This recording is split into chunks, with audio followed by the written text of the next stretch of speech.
అనంతపురం జిల్లా ధర్మవరం మండలం మల్కాపురంలో ఈ నెల 2న హత్యకు గురైన దేవరకొండ కాసప్ప కేసును పోలీసులు ఛేదించారు.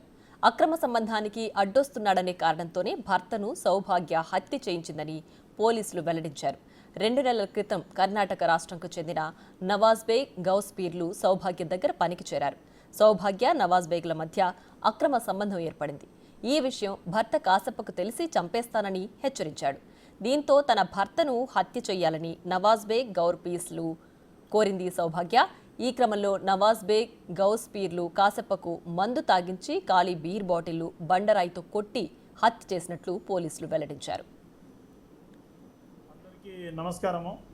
ఈ నెల 1వ తేదీన సుమారు సాయంత్రం 5:30 గంటల ప్రాంతంలో మన టమోటాల మండి పక్కన నేషనల్ హైవేకి పక్కన పెనుగొండదారిలో కియా షోరూమ్కి ఆపోజిట్లో చింతతోపులో దేవరకొండ కాశప్ప అలియాస్ కాశీ ధర్మవరం పక్కన మల్కాపురం గ్రామానికి చెందినటువంటి వ్యక్తిని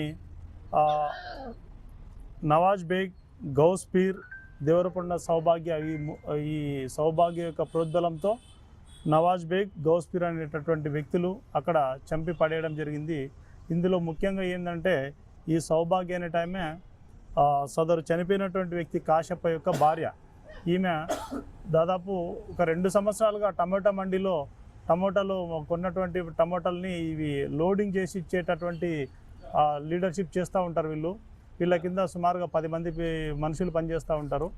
ఈ క్రమంలో ఈ ఎవరైతే కర్ణాటక రాష్ట్రం కోలార్కి చెందినటువంటి వ్యక్తులు నవాజ్ బేగ్, గౌస్ పీర్ అనేటటువంటి వ్యక్తులు పని చేసుకోవడానికి వచ్చామని చెప్పేసి ఆమె దగ్గరికి వచ్చారు. ఆమె దగ్గర ఈ టమోటాలు లోడ్ చేసి వెహికల్స్కి లిఫ్ట్ చేసేటటువంటి పని చేసేటటువంటి వాళ్ళు.